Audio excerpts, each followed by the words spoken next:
Hello friend, आप सभी का आपके अपने यूट्यूब चैनल ब्राइट बुद्धि में आप सभी का स्वागत है।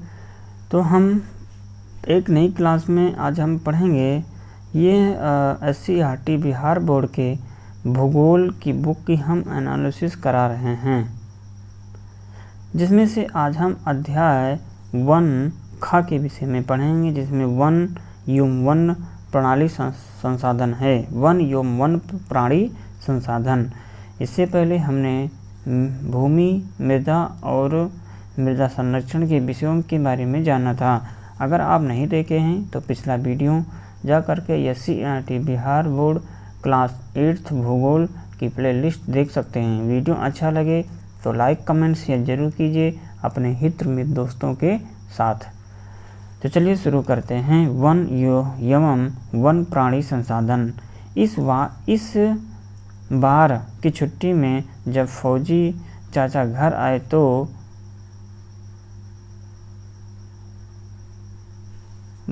तो बच्चे बहुत खुश हुए। फौजी चाचा जब भी घर आते हैं तो बच्चों को नई नई बातें बताते हैं। इस बार वे मणिपुर आए थे। रात होते ही बच्चों ने उन्हें घेर लिया। फौजी चाचा मुस्कुराए और बोले, क्या बात है बच्चों? सलमा ने पूछा। चाचा सुनते हो मणिपुर में बहुत जंगल है। फौजी चाचा ने कहा, हाँ, इस बार मैंने जंगलों के बारे में बहुत सारी जानकारियाँ इकट्ठा की हैं। आओ मैं तुम्हें बताता हूँ। वन ऐसा कहा जाता है कि वन है तो हम हैं। वन मानव के आर्थिक जीवन का एक प्रमुख अंग है।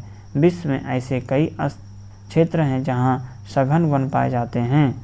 ये वन विभिन्न किस्मों की लकड़ियाँ देने के साथ पशु पक्षियों एवं जीव जंतुओं को आश्रय प्रदान करने का काम करते हैं। क्या ये पेड़ पौधों का विकास प्राकृतिक चयन की पद्धति से होता है? किसी क्षेत्र में प्राकृतिक रूप से उगने वाले पेड़ पौधे, घास,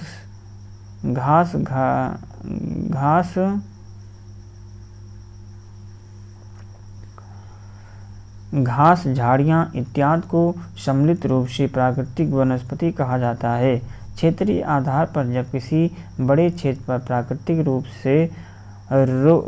से पेड़ पौधे की विकास होता है तो उसे हम वन कहा जाता। आजकल समाज को पर्यावरण संबंधी जरूरतों को पूरा करने के लिए भी वनों का विकास किया जाता है, जिस सामाजिक वानिकी कहा जाता है। पर्यावरण दृष्टि से किसी देश या क्षेत्र में भारत में सबसे अधिक वन प्रतिशत वाला राज्य मिजोरम है, जहां 91.27% है, जबकि सबसे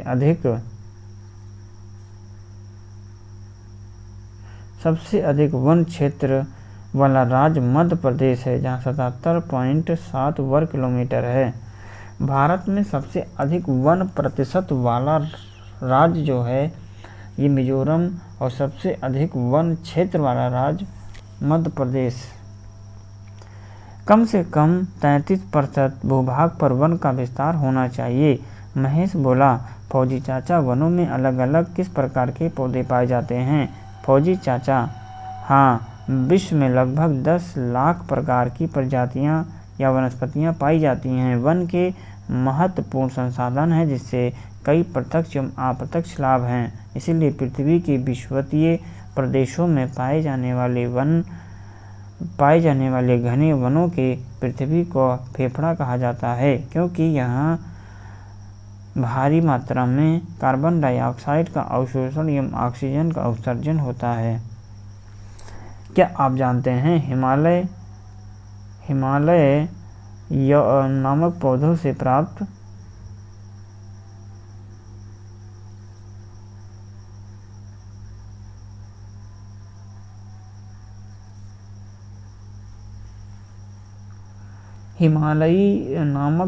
प्राप्त रसायन से कैंसर के उपचार क्षेत्र दवाइयाँ बनाई जाती हैं। वन संसाधन का वितरण। फौजी चाचा बोले, अरे वाह, तुम लोगों तो ये खूब पता है। अच्छा ठीक है, अब मैं तुम्हें वन संसाधन के वितरण एवं उसके वितरण को प्रभावित करने वाले कारकों के बारे में बताता हूँ। सभी बच्चे ध्यान से सुनने लगे। फौजी चाचा ने कहा कि वन संसाधन के विकास एवं वितरण को प्रभावित करने वाले कारकों में जलवायु, उच्चावच, मृदा, स्थलाकृति का ढाल, आर्द्रता इत्यादि प्रमुख है। इस आधार पर वनों को सदाबहार वन, पतझड़ वन, मिश्रित वन, शंकुधारी वनों में वर्गीकृत किया जाता है। सदाबहार वन के अंतर्गत लंबे वृक्ष औसतन 60 मीटर तक उगते हैं। इन वृक्षों में शाखाएं कम होती हैं। यहाँ छोटे से क्षेत्र पर कई किस्म के वृक्ष उगते हैं जो अलग अलग समय पर अपनी पत्तियां शुष्कता से बचाने के लिए गिरता है। परिणामतः वन कभी भी एक साथ पत्ता रहित नहीं होता, इसीलिए इसे सदाबहार वन कहा जाता है। अमेजन जो दक्षिणी अमेरिका में है में इन वनों का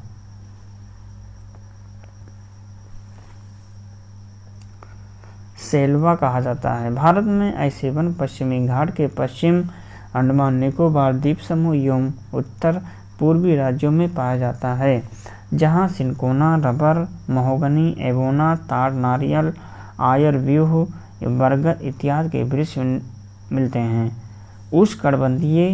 उष्णकटिबंध के अलावा शीतोष्णकटिबंध में भी सदाबहार एवं पतझड़ वन मिलते हैं।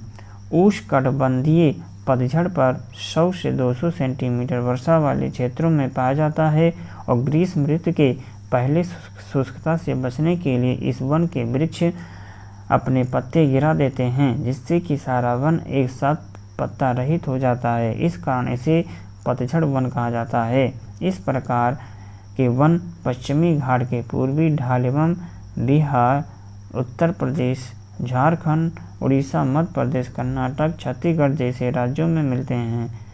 यहाँ सागवन, साल, रोजवुड, चंदन, शीशम, सहतूत इत्यादि के वृक्ष उगते हैं। बच्चे शांति से फौजी चाचा की बातें सुन रहे थे।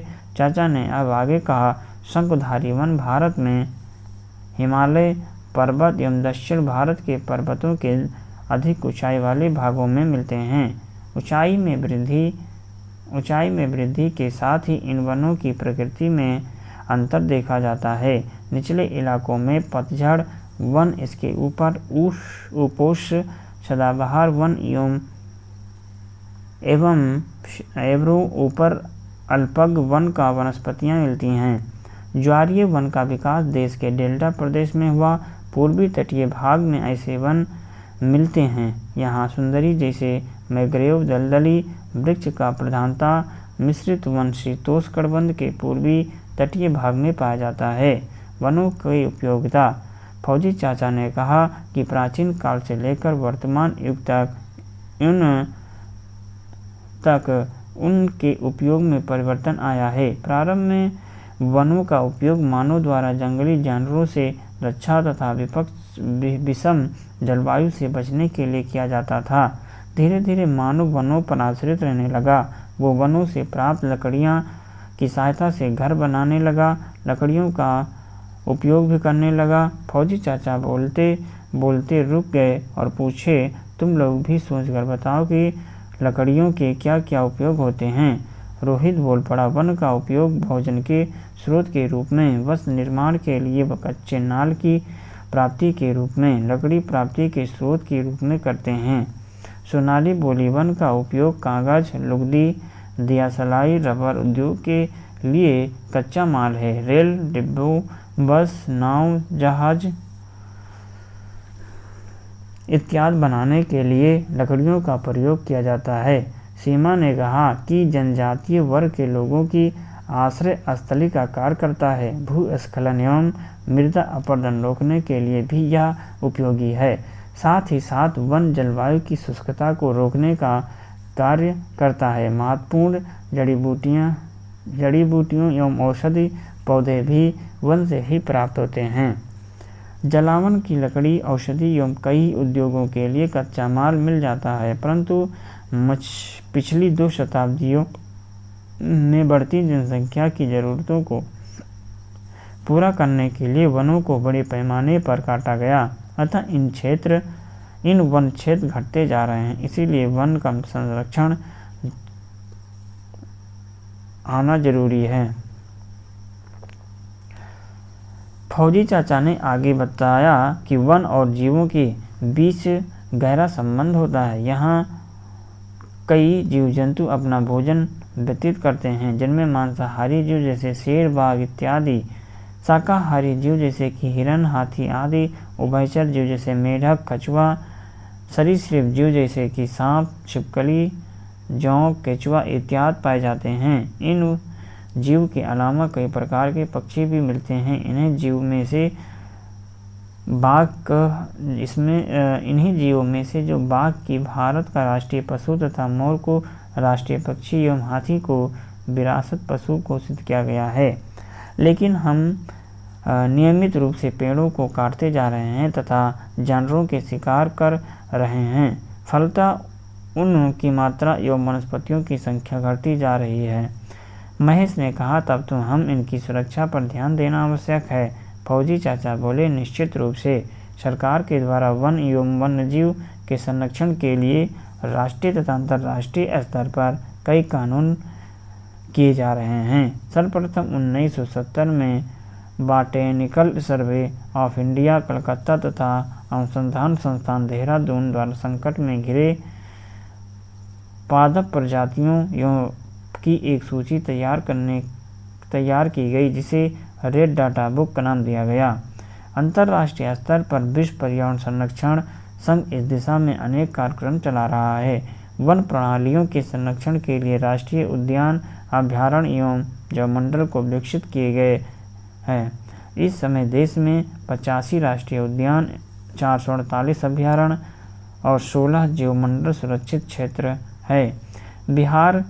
बिहार में कांवर झील, पश्चिमी बिहार, बेगूसराय, गया में गौतम बुद्ध अभयारण्य, पश्चिमी चंपारण में वाल्मीकि नगर वन अभयारण्य प्रसिद्ध है। सीमा बोल पड़ी, चाचा, हम सबों के पौधे लगाने तथा पौधों को बचाने के लिए जानवरों के साथ क्रूर व्यवहार भी नहीं करने की शपथ लेना चाहिए, ताकि इनकी रक्षा कर हम अपना जीवन भी सुरक्षित रह सकें। महेश बोल उठा, बिल्कुल सही, हम सब तो एक ऐसा करेंगे ही दूसरे को भी ऐसा करने के लिए प्रेरित करेंगे। फौजी चाचा बच्चों की बातें सुनकर बहुत खुश हुए और इसी के साथ ये अध्याय भी समाप्त होता है। भारत में सबसे अधिक वन क्षेत्रफल किस राज्य में है? तो सबसे अधिक वन क्षेत्र मेघालय, मध्य प्रदेश, मणिपुर या महाराष्ट्र में है। अगर आप पढ़े हैं तो इसका उत्तर कमेंट बॉक्स में ज़रूर दें। विश्व में लगभग कितने प्रकार की वनस्पतियाँ पाई जाती हैं?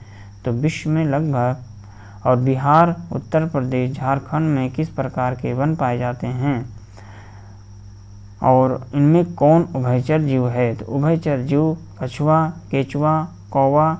तो कछुआ जो है उभयचर है। इनमें कौन भारत का राष्ट्रीय पशु है?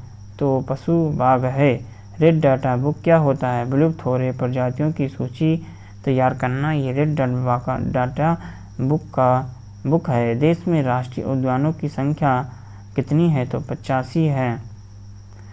इसी के साथ अध्याय समाप्त होता है। जिन प्रश्नों का उत्तर हमने नहीं दिया है कमेंट बॉक्स में आप दे सकते हैं और इसको ध्यानपूर्वक पढ़ते रहें, तभी आपको समझ में आएगा। इसी के साथ ही अध्याय समाप्त होता है। तो अगले अध्याय में हम इकाई 1 पढ़ेंगे, जिसमें हम खनिज संसाधन के बारे में जानेंगे।